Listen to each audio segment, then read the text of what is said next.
Here.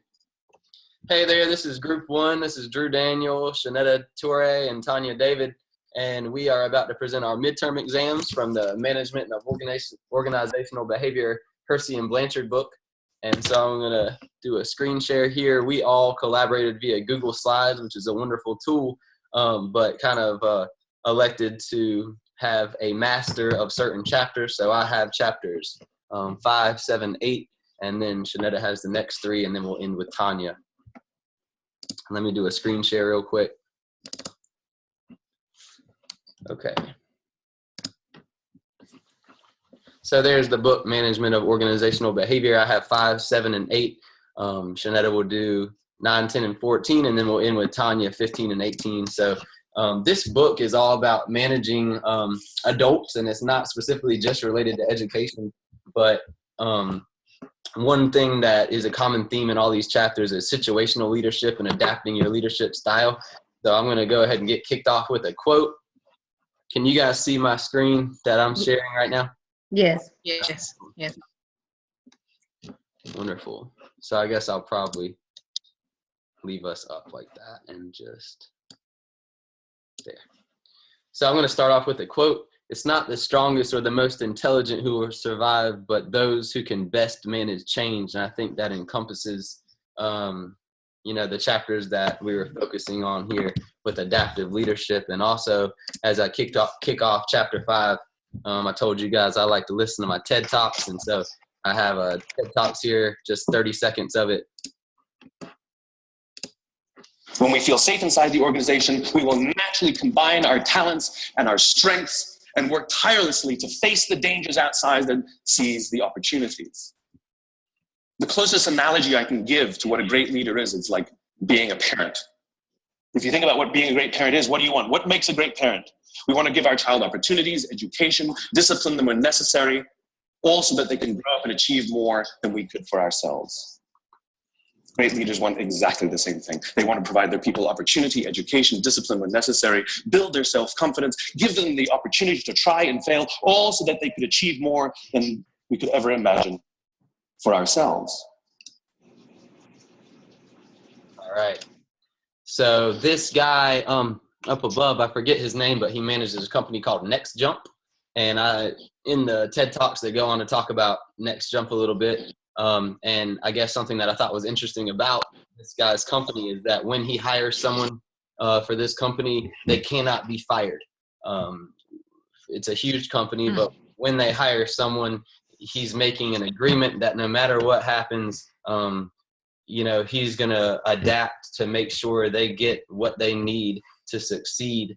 And so I'm sure there's a lot of protocols that go into place with that, but I just, if you have a chance, it was a pretty cool TED Talks on leadership. So some highlights from chapter 5 were authoritarian versus democratic continuum, a recurring theme throughout all these, contingency theory of leadership and the 3 variables that go along with that, the path goal theory, which I wanted to have a discussion point about because it was my favorite part, the Hersey-Blanchard model. So I guess Hersey and Blanchard, and I always forget, poor Dewey Johnson is also a contributor to this book.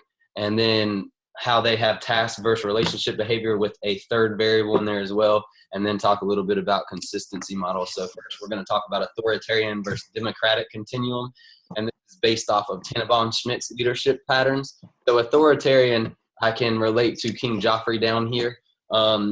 Authoritarian is the power that's derived from the position occupied. So even though Joffrey, I don't know if you guys watch Game of Thrones, but Joffrey is thrust into a situation where he has a lot of power at a young age and kind of is making decisions based just off of the position that he has. And democratic is when the power of leaders is granted by the group that they lead. So this is the belief that people can be self-directed and creative if they're motivated properly. That would be the Khaleesi, the other side of the spectrum, whereas authoritarian is the belief that people are actually innately unreliable, so they really have to micromanage them. But those are the 2 extremes, and there's a lot of in-between stages. And my personal feeling is that adapting based off of the situation is perfectly okay. And then I think that an in-between 2 of these is not a bad path. So my discussion point is, even with the overly democratic direction of the current trend of education, can you think of a situation in a school environment which it would be appropriate to use an authoritarian style of? I'm asking you guys. Yeah, I can.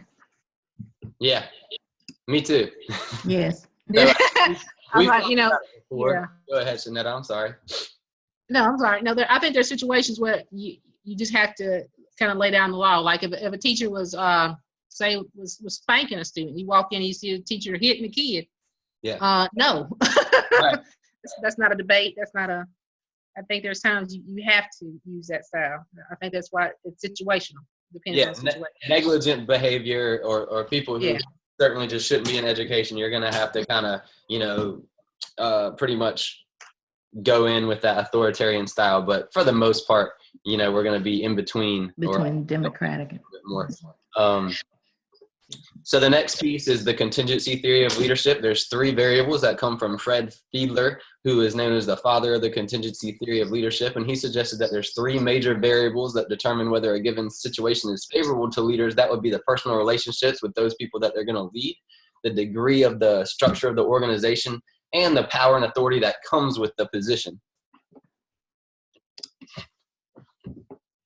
Path goal theory was the most interesting part of the chapter to me, because I think that in education, we don't really have a specific path goal theory, because it's all about intrinsic rewards, and path goal theory is talking about extrinsic and intrinsic rewards. So this supports the idea that people want to work hard if there's rewards at the end, and that's why carrot dangling, right? So in education, a lot of times people become educators because it's filling them up inside. They're making a change themselves. A lot of it is intrinsic, but it's really hard to have an extrinsic reward. We don't get special Christmas bonuses for the most part. There's some initiatives, but for the most part, we don't get $1,000, $2,000 bonus for being a great teacher.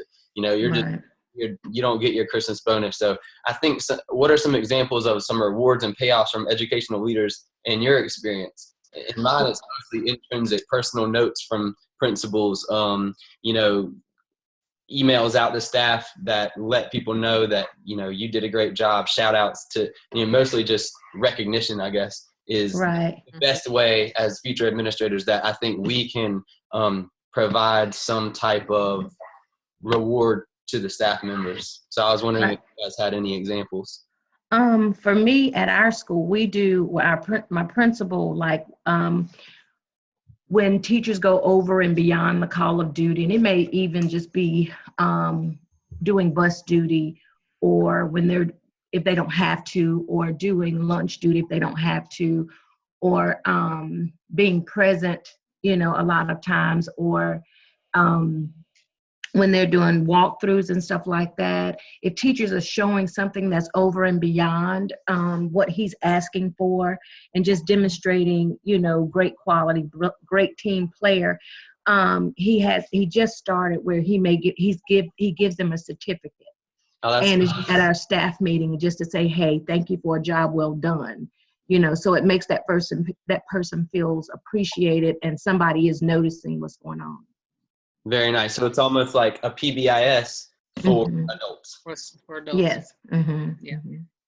And that's, I think that's huge. So, but path goal theory was the most interesting thing, because I think it's something that can really distinguish a strong leader in the sense that we want to all be future administrators. I think, mastering that concept of path goal theory and mastering being able to provide people with intrinsic rewards naturally is a huge piece, because that's how you get people to follow you and to buy into what you're selling. Yeah. Right. And even I think what you put when you were saying, you support the ideas of others, so making people feel that their opinions matter. Yep. Absolutely. They have a voice. Yeah. Right.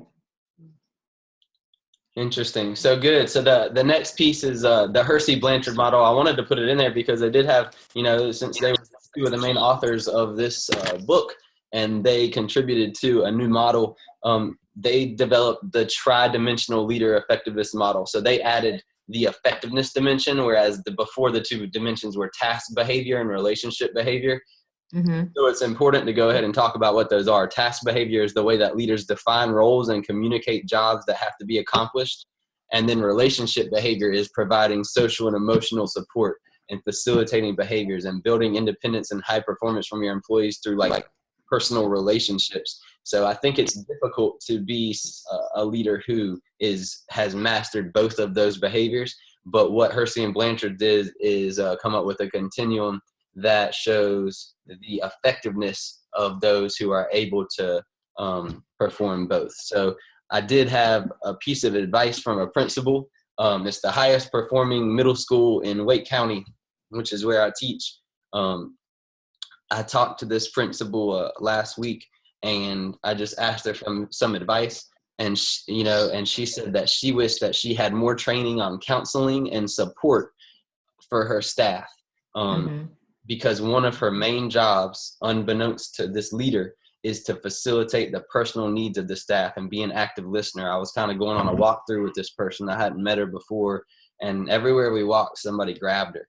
They grabbed her and they wanted to give her, they had something to say. It was, hey, I need to tell you about my dad. He just had a problem with his leg, something as simple as that. And then she's like, oh, okay, how does this relate to work? But she's, trying to figure out how to come at all these situations. And so I guess I thought it was interesting. She said, I guess it would be that relationship behavior piece. She wished she had more training in counseling. But Right. and that Because is you are dealing with people, I'm sorry, because you are dealing with not only the students, but, your staff, like you said, we need someone to go to as well. And I think a lot of people tend to want to go to their superior, to say, hey, what do you think about this? I'm going through this with my family. How can I handle this? What can you do for me? Because I know, like, when I lost my dad, I went to my principal, and he's, some men are not as personable, but he is kind of personal. But, you never know how to take something when a woman's coming to you like that, because, I was crying, of course, but he did a great job. And it was just, if you need me, let me know. Whatever I can do, I'll be there for you. And even when I came back, because I took about a week off, and when I came back, he was still like, are you okay? If you need to leave out of the classroom, just call me. We'll get somebody to cover. And I thought that was a, great thing for him to do. Yeah. And Tanya, it's interesting you say that, because even though it seems stereotypical in Chapter 8, they do hit on the differences between male versus female leaders, and that's something I'm going to get into. Right. I know you guys probably remember reading about that. So the next piece is just to see on this chapter is consistency models. And so contrary to what you would think, having an inconsistent leadership style is actually more consistent, because it means that you are adapting to the needs of the staff and the organization, so this is something that's a recurring thing from what we've talked about this entire semester. But being a consistent leader requires one to change their leadership to meet the needs of their followers. So it's vital to treat all followers in an equitable manner. Don't change based off the hierarchy of employee status. Don't have favoritism. But managers are consistent if they direct their followers and discipline them with appropriate, and support them and reward them when they're performing as well. In the next chapter, and I had 3, so there's my first one, is called, it was also about situational leadership. And there was a quote that I wanted to read from page 116. There's no one best style of leadership. It depends upon the situation within which the attempt to influence takes place. And the major points from this chapter are going to be a reiteration of the 4 quadrants of leadership: task versus behavior levels, performance readiness defined. What is it? It's about ability versus willingness. Performance readiness chart. There's 4 levels of people who are PR ready. Adapting leadership to the readiness of your followers. And we're going to take a 1-question quiz, and then an application on situational leadership. So there's 4 quadrants of leadership. And this chapter reviewed the fact that there's no singular best form of leadership, and it depends on the situation which the leader's in. The 4 quadrants of leadership are based on task versus relationship. So style 1 is high task and low relationship. Style 2, high task and high relationship. Style 3, high relationship, low task. And style 4, low relationship and low task. And depending on what type of people you have working for you, each one of these is going to fit into a different way. So somebody who's able but not confident, you're going to, use a certain style. But so each of these is used in different situations. Style 1 is often referred to as crisis leadership management, high task and low relationship, where you're just making sure people understand exactly what to do and not worrying about personal relationships because it's kind of a crisis situation. You're just trying to get things fixed. Performance readiness is how ready a person is to perform a particular task. It's from page 117 of this management organizational behavior book. And you can see the different quadrants are 1, 2, 3, and 4. Somebody who's at the high level of the spectrum is able, willing, and confident. R3, able, but unwilling or insecure about it. And you as a leader know that they're able, but can see that they are lacking confidence in it. R2 is that they're unable, but willing and confident. So they think they can do it and they're ready to do it, but you know that they're not going to be able to do it with the skills they have right now. And R1 is they're unable and they're unwilling. So depending on which type of followers you have to use a certain type of leadership style based off of this chapter. So the two major components of performance readiness are ability and willingness, and I kind of hit on that before. So adapting leadership to readiness of the follower. Each performance follower level is accompanied by specific characteristics that I kind of just talked about when I went through the R1 to R4. And depending on the readiness level of the follower, leaders have to adapt to the appropriate leadership style, which optimizes effectiveness. And according to page 135, there's some scales and models available to assist leaders in making valid judgments. It has characteristics more than just able but unwilling. It has specific language that people will use. It has specific characteristics and body language that you'll be able to see if you're interested in that. But I didn't want to write all that down because it would have been kind of information overload. So here's our quiz. Discussion quiz. Are you ready? Judge the following scenario. An administrator has provided the following instructions to a teacher leader in the building.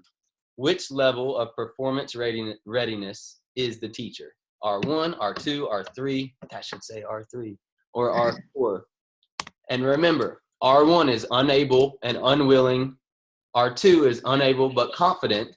R3 is able and insecure and unwilling. And R4 is able and confident and willing.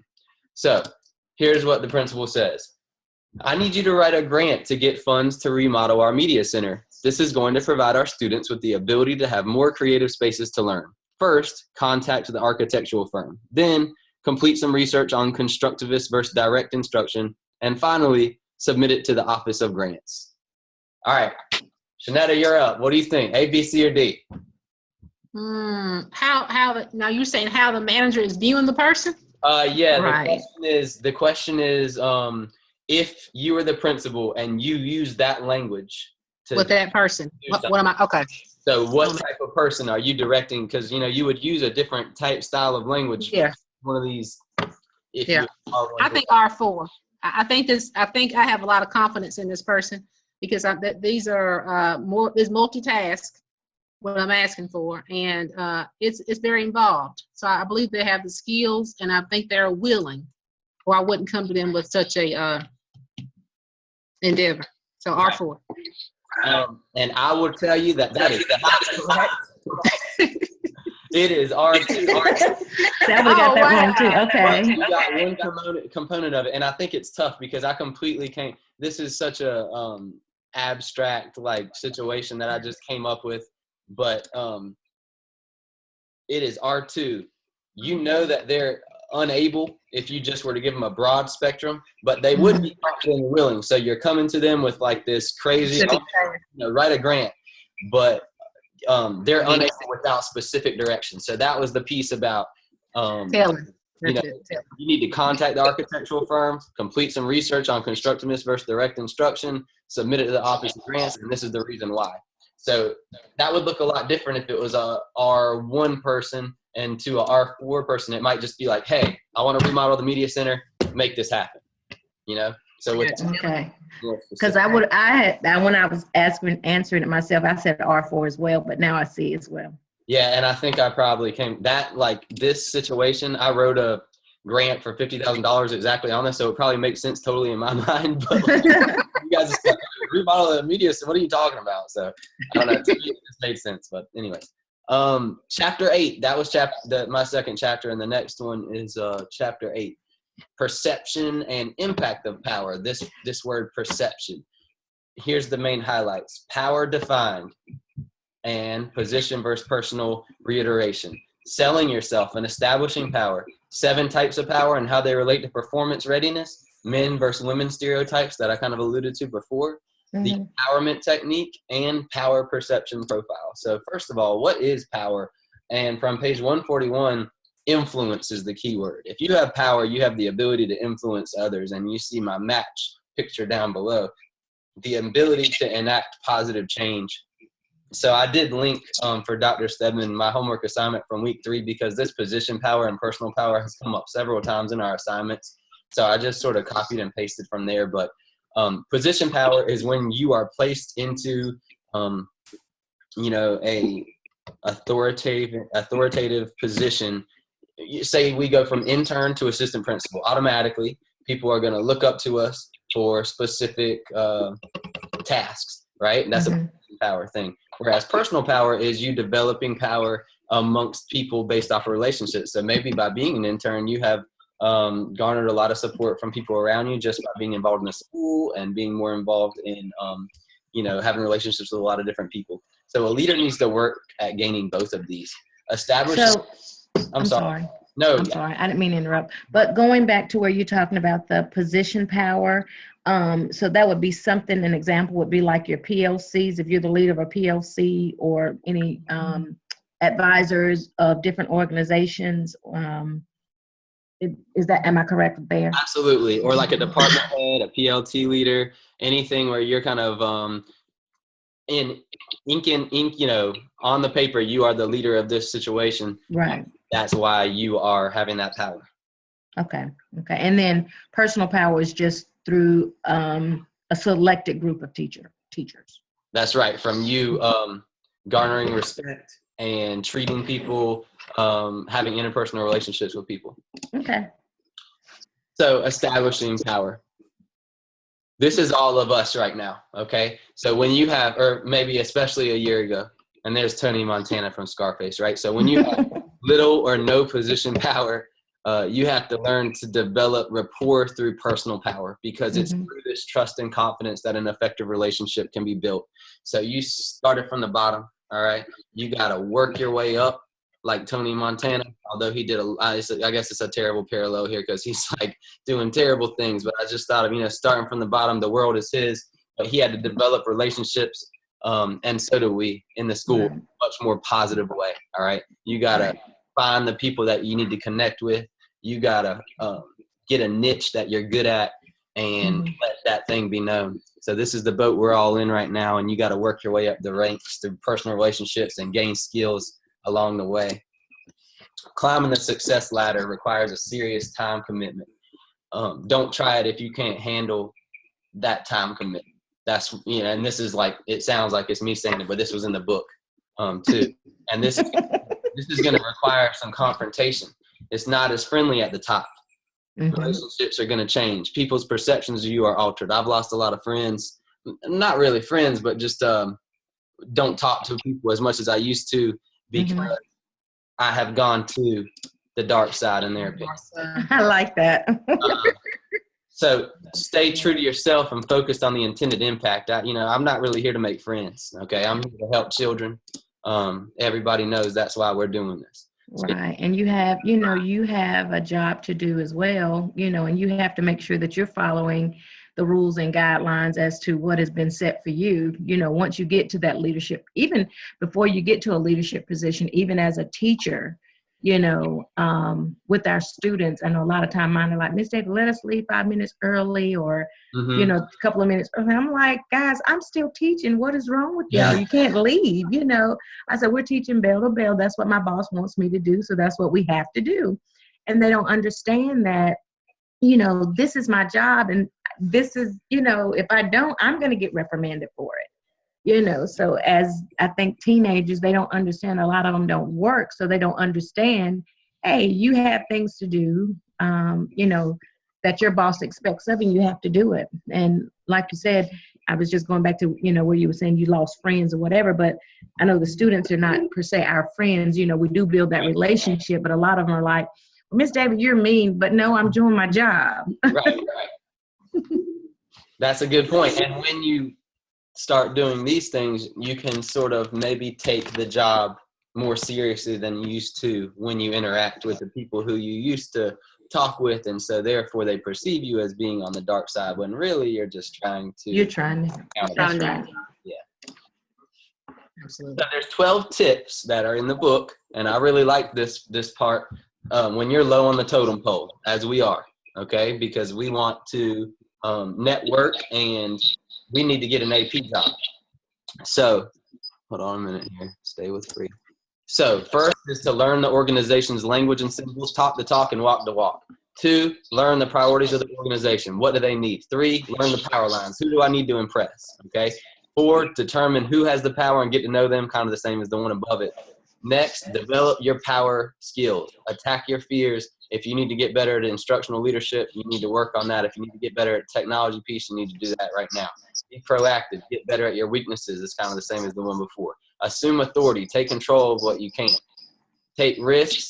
Beat your own drum. Be unique. Develop a niche, because people are going to want a unique leader. Meet the needs of your supervisor. Make sure they're keeping them happy, and take care of yourself. There's 7 types of power. From French, Raven, Kruglansky, Hersey, Natenmeyer, all contribute to the evolution of the 7 types of described power. 1 is coercive.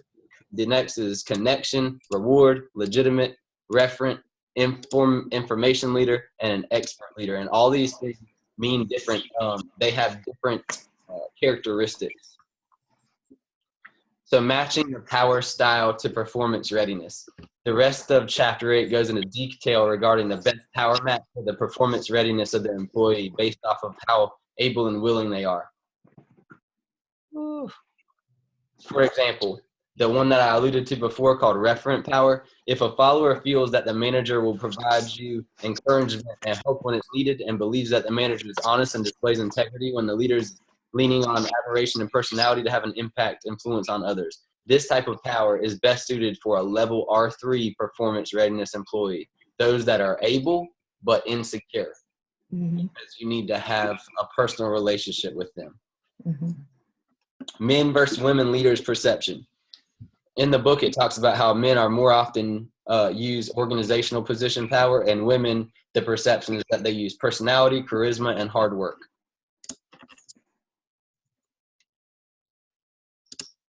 And finally, empowerment. Becoming more and more common to focus on empowerment of employees in our line of work, right? Because by creating other leaders, you are creating a stronger school led by many rather than a few.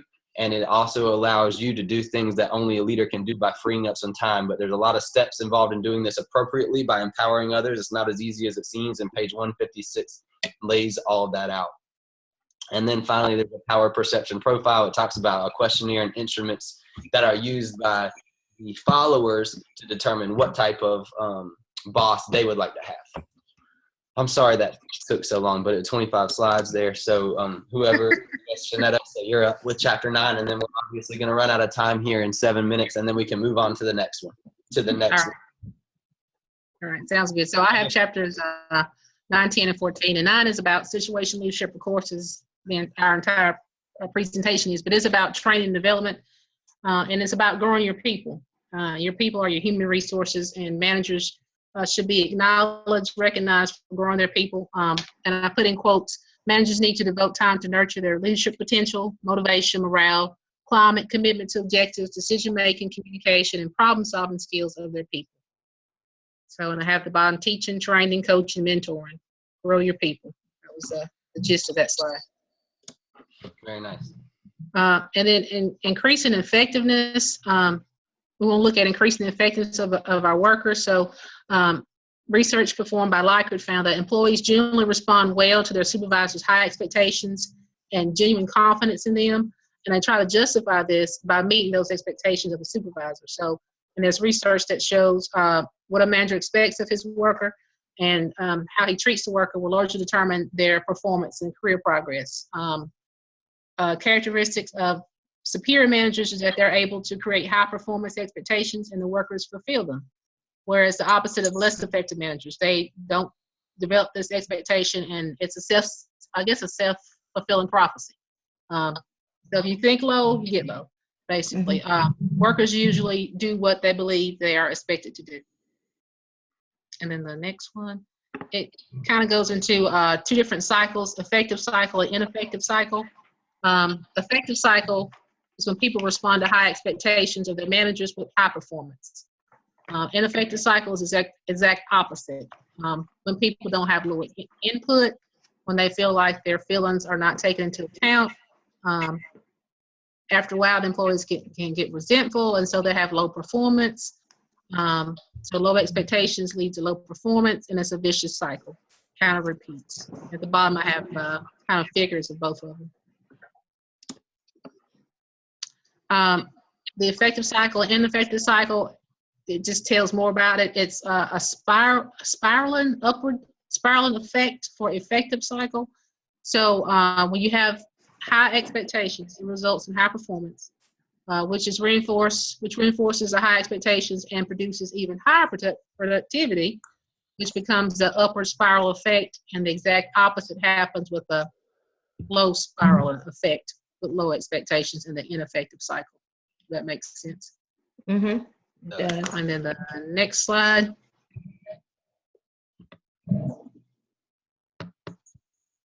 Breaking the ineffective cycle. Okay. Yeah. And then breaking the ineffective cycle. There are a couple of things. Can you guys hear me okay? Yeah. I can.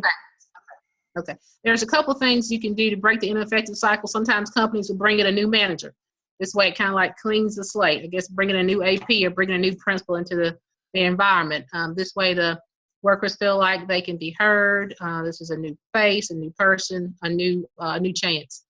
These new managers can break the ineffective cycle.